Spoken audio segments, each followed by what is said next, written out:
All right. Good morning, everybody.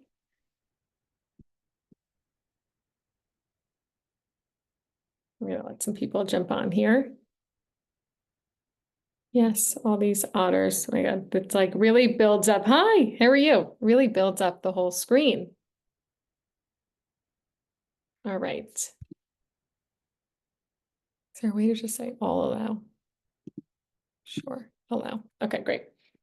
All right, good to see everybody. I'm excited. I haven't seen you for a mastermind in now 2 weeks. How did it go last week with David? Do you guys have a good meeting? Are you kind of liking the style of the way that we're doing things? Yes, no, maybe so. This is the first time I'm dropping by this one. Okay, Yes. great. Good, good, good.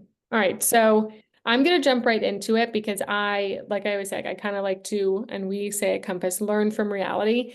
My job on these calls is not to coach. So everybody feel free to yell at me in the comments or just unmute yourself. Be like, Kate, no coaching here for a mastermind.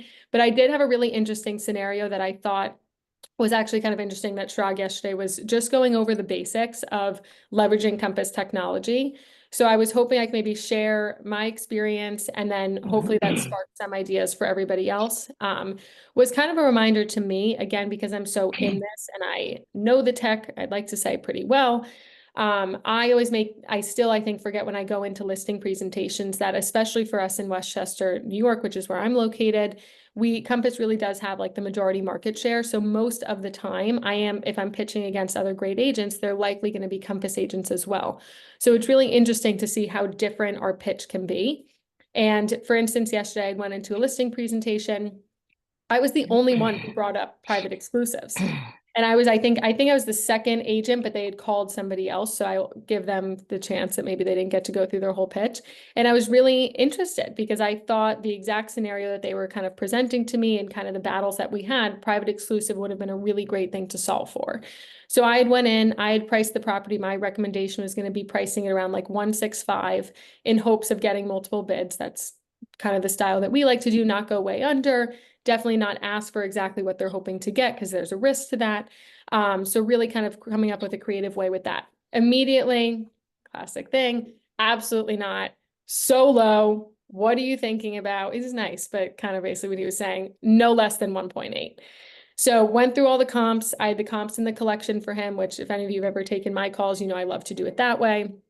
Also had a CMA to leave behind for him. And he actually ended up kind of realizing, yeah, okay, we probably should be somewhere around the 1.7 mark if we want to even have a chance of getting there. So I did get him around to that, but then I had come up with an idea. I said, listen, I know you said you'd interviewed another Compass agent. I don't know if you've already been, shared with private exclusives, this kind of off-market opportunity that we have here.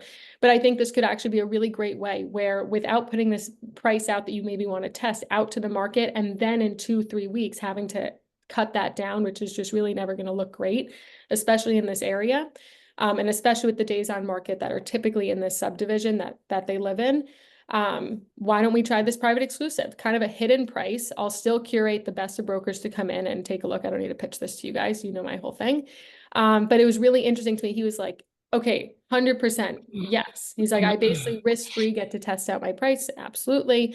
And I also said, you might get it. We've all been wrong before in this market, even if no one wants to admit it on this call. I'm going to admit it for all of us. Some crazy prices have been reached sometimes. And maybe ours was a little bit low even going into that.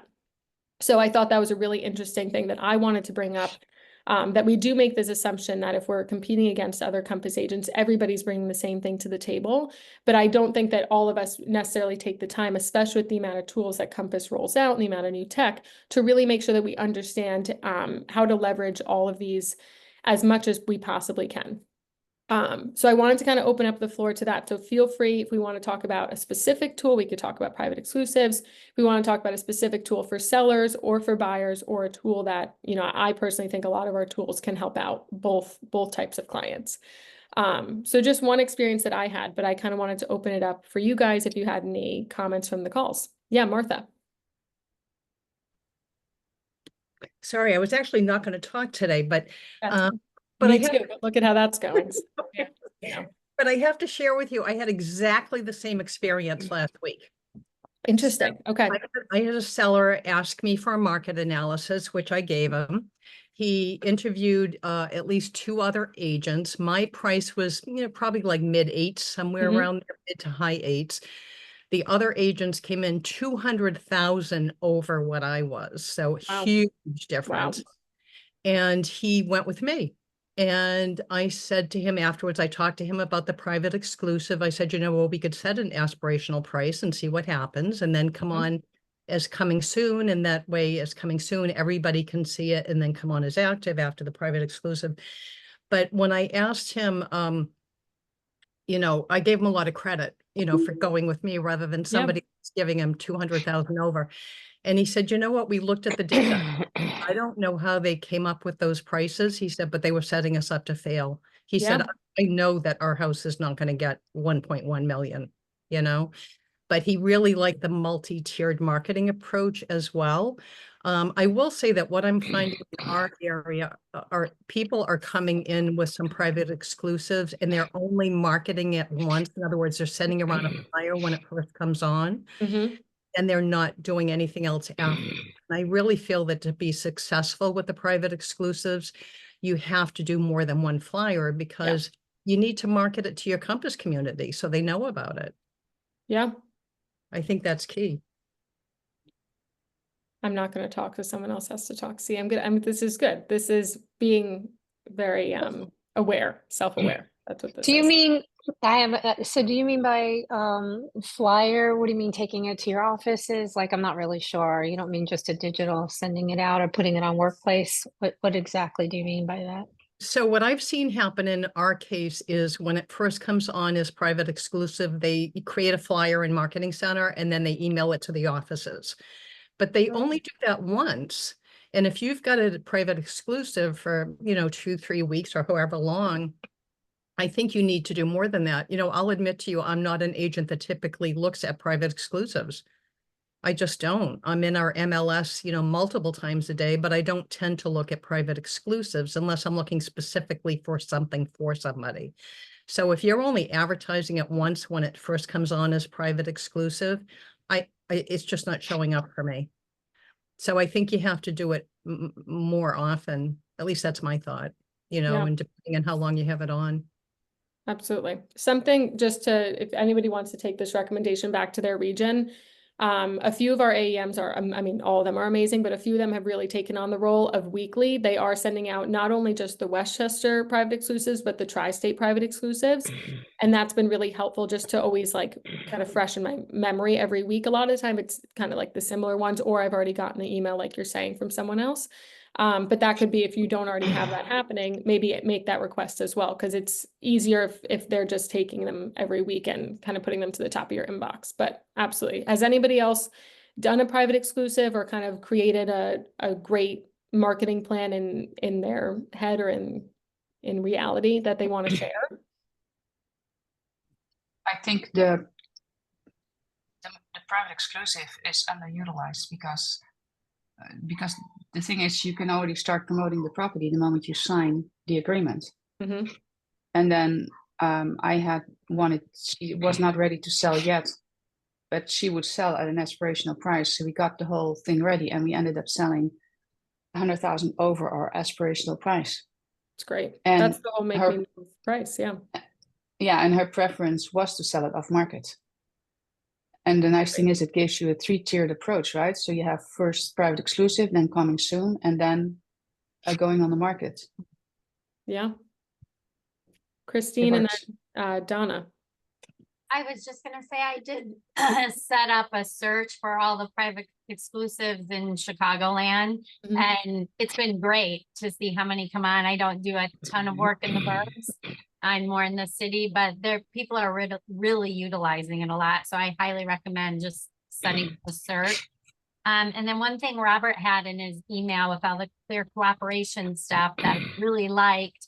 I always talk about not accruing days on market, but no public price drops. I always say we can test the market, but I think just no public price drops would really resonate with people a lot. So I'm going to use that one. Yeah.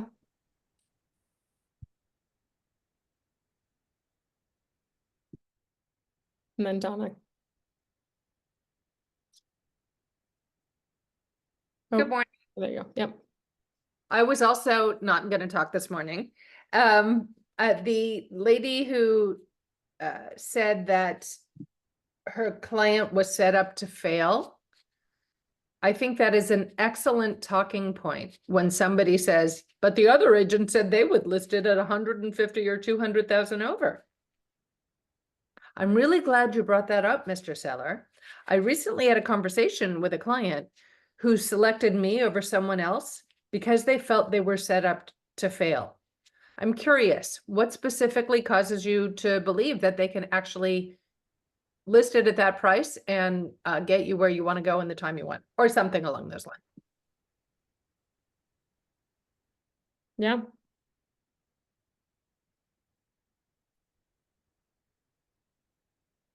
Donna, go ahead. Or I can unmute you.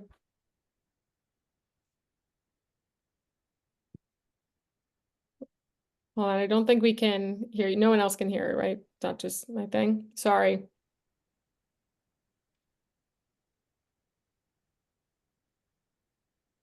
Donna, you might have to dial in with the audio if that's an option. Donna, you should be fine now. Yeah. Yeah. No. Susan, do you want to go while Donna's working on that? Sure. I was just going to talk about the private exclusives. We've had a private market here in Austin for probably 15, 20 years. Multi companies that's a member only situation. So private exclusives, I mean, I think we use them really well here. They're a really, really large part of our luxury market. And having Compass out there, our AMs or whoever they are, Yeah. they also send ours out weekly, all the new ones, and they keep them in front of everybody. But I don't know what we do in Austin without the private marketplace here. So interesting. Yeah. Yeah, it's been at least 20 years since Great. this has been, a situation. Yeah, I think it's a huge, I mean, I've also had someone else the other week who said, we'll use our dad, who's an attorney, who has his broker's license for anything on market. That hasn't been going so well for them. So we'll see how that goes, as we all know.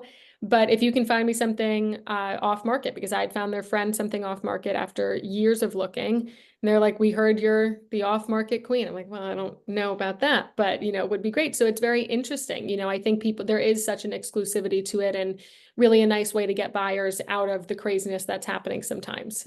So really getting comfortable with it. If you're not comfortable with it, I always say there's no time like the present to just kind of run into it, and make sure you do understand, especially market to market, kind of what the rules are surrounding private exclusives. I know in Westchester, it's pretty tight. It's not the easiest thing to do, but not impossible either. So it's not here either. And we Texas is a non-disclosure state.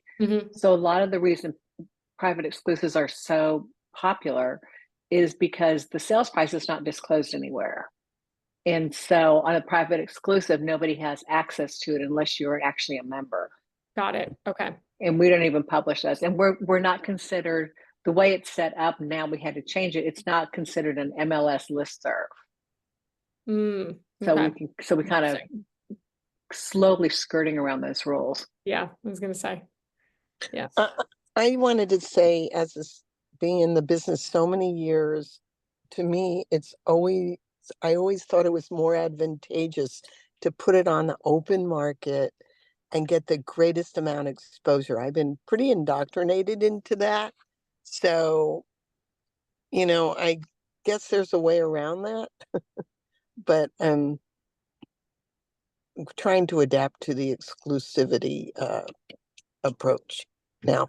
But yeah, just a comment. I think that's a great way to do it. Sorry, if you're Mike, go ahead. right. I mean, if you're positioned in a good spot and you know that that's going to be the right price point to list the property at, I think that's probably the play. But if they're 10% higher than they should be, it's going to sit on the market and just acquire days on market and look less and less enticing to the buyers out there. I think there's definitely a place for private exclusive in that situation. Right. That helps. Yes. Yeah, Jody, I saw you had a hand right before, a physical hand. There you go. Hi. So I'm newer to Compass, but I work with a lot of seniors, and so this private exclusive, approach is working really well for me right now. I have one going on Thursday or tomorrow, Mhm. and he's an elderly gentleman. He's got a big art collection and doesn't want anybody in the house, basically running through there. So I think it's going to work really well for my business, definitely with some of these seniors who just really want their privacy, Yeah, first and foremost. So they've liked interesting that too. kind of listing presentation with that option. Yeah. Martha, do you have something to add as well? I was just going to tag on to Joyce and then I guess Mike and Jody, because Joyce, I initially had a lot of those same feelings. I felt that it's always more advantageous for a seller to show the property to the widest possible audience because you don't know what you're going to get unless you show it to the most people available. But I think the reason I went with the private exclusive on this one is because it's a unique property that's going to take some work. The house itself is in good condition, but it's literally like somebody got up in the middle of the night and walked out of their life. I mean, everything is in the house. And they want me to, sell what I can sell, dispose of the rest or donate the rest. And my thought is, and they want it done as quickly as possible. So in this case, my thought was, I can probably get some of that accomplished, bring it on as private exclusive so that my Compass colleagues know that there's still some work that has to be done, but at least they're seeing the property and they kind of have first dibs at it. So I think that, to Mike's point, I think there's a unique opportunity for the right people to use it. I don't think it's. I agree. Yeah. Yeah, and my personal feeling, it's not the right vehicle for everybody. But I think that it is the right vehicle for certain situations. Yeah, and just to tag onto that, because we have been doing it for so long here, we don't necessarily do it because it's a higher price point. It's more, there may be a high profile divorce, it may be a high profile client. There may be, somebody might have an illness they don't want somebody to know about. I mean, they're all extenuating. There can be extenuating circumstances where it doesn't need to be out there in the public, because it's the houses we usually put on there are definitely the top of the market here as far as the type of houses and the owners. And that's kind of where it started. It was like people didn't want someone to know their house was on the market because there was something going on in their life, or like maybe it's a high profile judge, or maybe it's there's a lot of different things, but ours aren't necessarily because they're trying the market at a super high price point to see what happens. It's more of a privacy thing, and that's been driven by our sellers. Yeah. And I think just to tie it back into a little bit of what we talked about together 2 weeks ago too, this is all kind of why I think the Med-C is so important to have that kind of framework of conversation, because just one tool that we're talking about here of private exclusives, it could be used for so many different reasons. So being able to really understand where your clients are coming from at the beginning and what's important to them will really help you knowing kind of, well, what am I going to bring up out of, which tool am I using out of my tool belt in this conversation? And if it is going to be private exclusives, you don't have to even go into all the different reasons why private exclusives are great. You can just talk about the one specific part of private exclusive and how that's going to help them in that situation. And I know we're talking a lot about private exclusives. Obviously, there's so many other tools, but that all those things I think are really why that framework is so helpful in telling us basically this is what they want to hear from you. This is the cure almost that they want to hear about. Yes, Nomita, do you have a comment as well? There you go. I think now we've heard it all. There are, of course, the very high-end properties that are over 5-6 million that go to private exclusives. And the other ones, which are, average price is about 3 million, they stay in that private exclusive just as long as the property is ready to show, staging has to be done, or that folks are traveling and they really want to not be gone for too long and have people going to the house, all that kind of stuff. And then in that case also, then we as realtors have to be present for the showings when there are private exclusive. They don't want us to use, the combo box at all and be responsible that way. Yeah. So, that, and then of course, it also helps us gauge how much activity there is, because people, agents are opening the private exclusive to see, what the home offers by way of price. And based on that activity, we can also share with our clients that, yeah, we're in the right price range, or we need to do a price improvement, or someone will say, oh my God, you priced it too low. So we get all that information, and that's helpful for sellers. Yeah.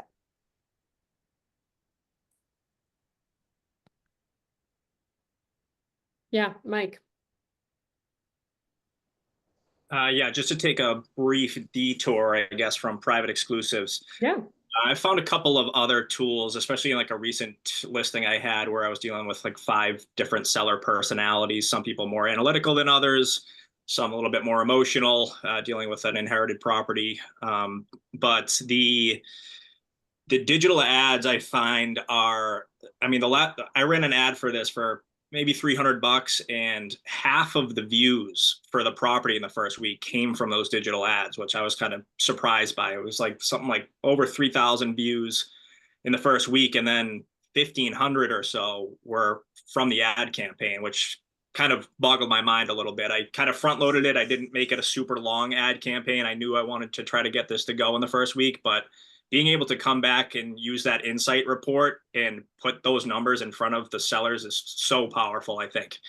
And I was going to mention one other tool, the agent network tool, I think is great too. Like whenever you want to roll it out in the listing process, generating that list of agents that are active in that market. I think for this transaction specifically, where I was dealing with basically a family friend, a little bit outside of our territory, a little bit closer to Martha's territory, actually, as it happened.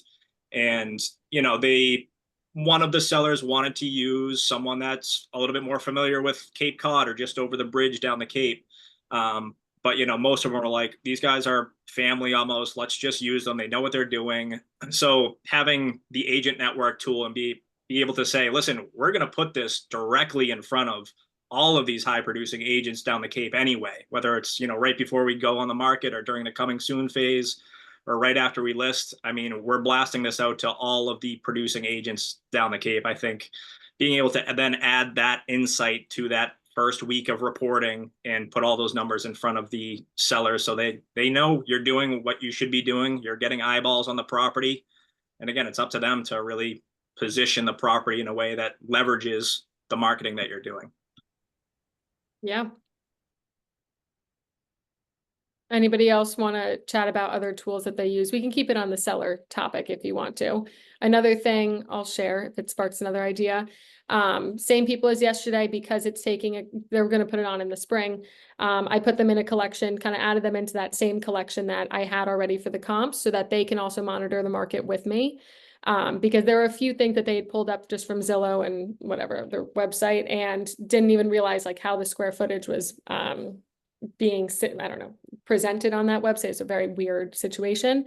So I just said, listen, let me add you into this collection. So I'll leave a comment every time a true comp comes on for the property so that you actually are getting good information. And I'm also kind of creating the narrative almost for them over the next 3 months instead of them coming up with some other one in their head. So I don't walk in January and they say, do you see that one? Now we're going on for 2 million. It's like, no, let's not get ahead of ourselves here.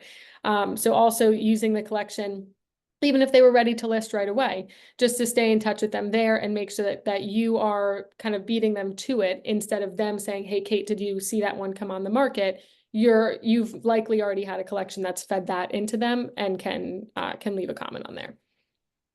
Yeah, Andrea. Going back to, Nomita just said something about putting it in for sellers. I have some senior sellers who are going to be working on their townhome or putting it on the market. Not sure where timing is going to come out. And this is new to me. I've not really dialed into all these Compass tools until I started taking this course, quite frankly.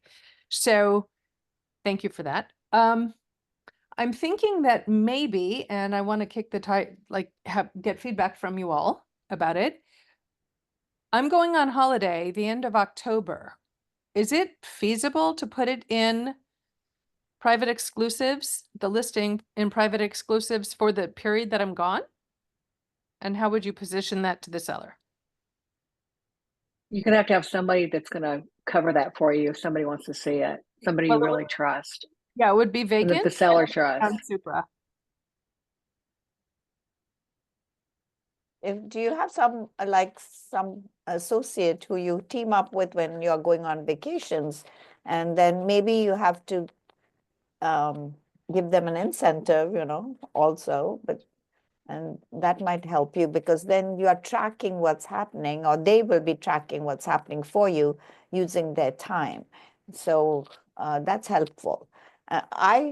Every time I go on vacations, and I do take a lot of vacations, I always have someone, and I tell my clients right up front, this person is on my team, and then I pay them. And if the listing goes into contract, then I pay them the 25% referral fee, and they manage it. So it's works that nicely that way. If you're a single agent, that's the best thing. Thank you for that suggestion. I meant positioning it with the seller. That too, I think would help, because it's even while I'm on vacation, we are working to get your property exposed, and we'll get a good idea how many people are looking at your property. Yeah, it has to be available for somebody to take a look at. I mean, you can't. I think if I was a seller and you just said I'm going to put it in private exclusive and I'll take a look at it when I get back, that kind of defeats the whole purpose, because you are trying to gauge all this, like Mita was saying, you're trying to gauge all the activity. So you need somebody that's going to be monitoring that. Well, yes, that piece of the puzzle I'm aware of. I'm talking about communicating the benefit of it to the seller, the benefit of the private exclusive piece, vacation or not, my availability or not. I think something to kind of consider here is like with any, and this is, I think also does go back to like what Chirag talks about a lot, is not just explaining these tools for the sake of saying we have these tools, but really leveraging them and incorporating them into a certain strategy. So if you are able to kind of communicate to your seller what the strategy is going to be, for me, just kind of playing devil's advocate again, let's just use the example of vacation.